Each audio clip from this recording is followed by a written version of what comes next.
Hi folks, welcome back to my channel. This is the Addicted Bookworm. Alright, so uh so I have decided that it is about time to try to remove chunks of my TBR and turn that into books I've read. So that is what I am doing. So I'm going to show you the books that I am reading, but I do have a review for one book. So, yeah. So, one of the biggest complaints I have with people with extremely large TBRs is this belief that, oh, I don't have anything to read. You have over 500 books. You have something to read. I'm sorry, but I was raised in a family that if you have something, why you complain you don't have anything? Like here's a prime example: is people that complain there's nothing to eat while there is a room full of canned food. I don't understand that, but yeah. So I'm going to show you the books that I have decided to choose to read, and I will do a review of one of them. One of the review I'm going to be doing is going to be of a banned book. I wanted to see what was so evil about the book, and I did just finish that book. So yeah, here it goes. All right, so this one is Judy Blume. I hate having to put glasses on. Are You There, God? It's Me, Margaret. This. I do not know how many counties and school districts this was banned from, but it is about a girl called Margaret who lives in a mixed family. What I mean by that, a mixed religious family. Her mother was baptized and raised Christian, and her father was raised Jewish. And this covers their move from New York to New Jersey, and the ups and downs of getting older, the changes that happened during that time, and some of the problems that I do believe, without a doubt, is definitely plagues a lot of mixed religion families. I think, let's see here. I'm trying to figure out what was banned. I'll get to it. I'll get to it in a little bit. But this is the book I finished. So I will do a full review of it in a little bit. Alright. Then I have First Grave on the Right by I can't pronounce it. So I got this book at Barnes & Noble, I believe earlier this year. And it is about this woman who can see the dead. So I'm going to read this. Charlie Davidson is a part-time private investigator and full-time Grim Reaper, meaning she sees dead people, really. It is her job to convince them to go into the light, and when those very dead people have died under less than ideal circumstances like murder, sometimes they want Charlie to bring the bad guys to justice. Complicated matters is the insanely hot dreams she's been having about an entity who has been following her all her life, and it turns out he might not be dead after all. In fact, he might be something else entirely. But what does she want from Charlie, and why can't she seem to resist him, and what does she have to lose by giving in? So, this is a paranormal suspense book, but weirdly enough, it was in the mystery section. Weird. This is my final physical book I've got from Simon R. Green. This is Sharper Than a Serpent's Tooth. These are very easy to get through, so I should have this read in a couple of days. So this is from the sixth book from Tales from the Night Side, or Novel of the Night Side. Then, this is actually a book I got off of Amazon. This is Night of the Living Dead. I absolutely love this book series by Peggy Ironhart. So this is actually, like I said, this is a book I got, and this is back when I had my Five Guys job.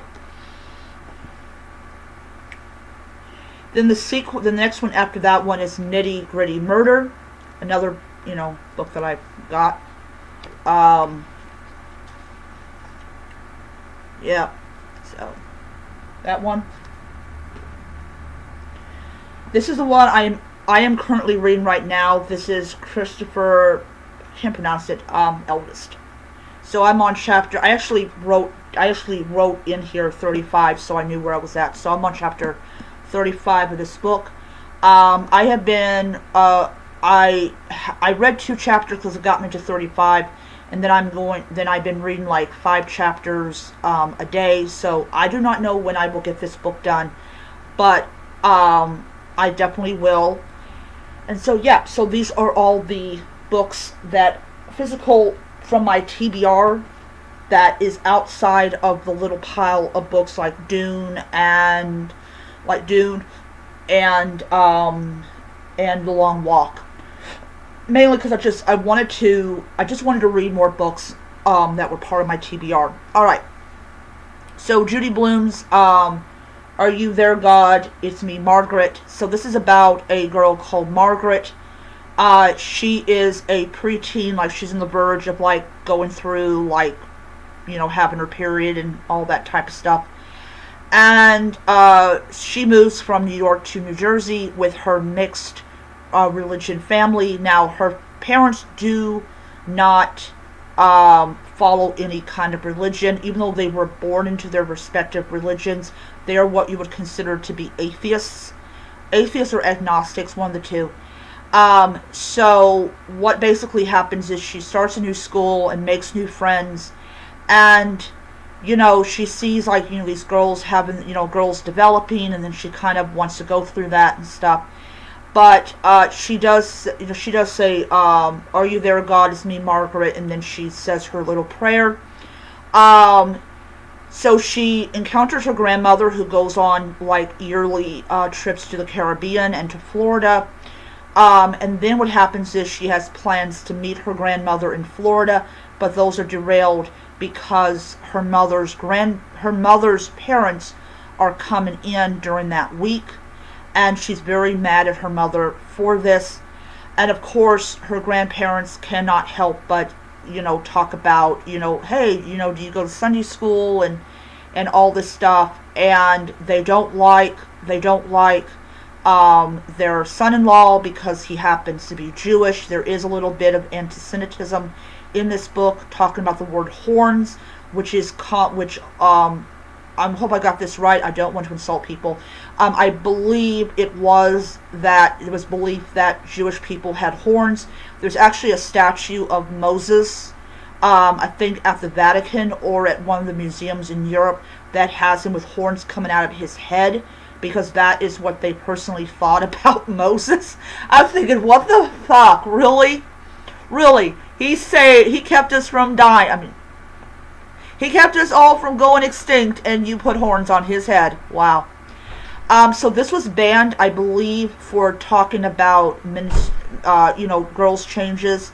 And definitely, I believe someone said in some video that this was banned also in several districts because it talked bad about religion or something like that.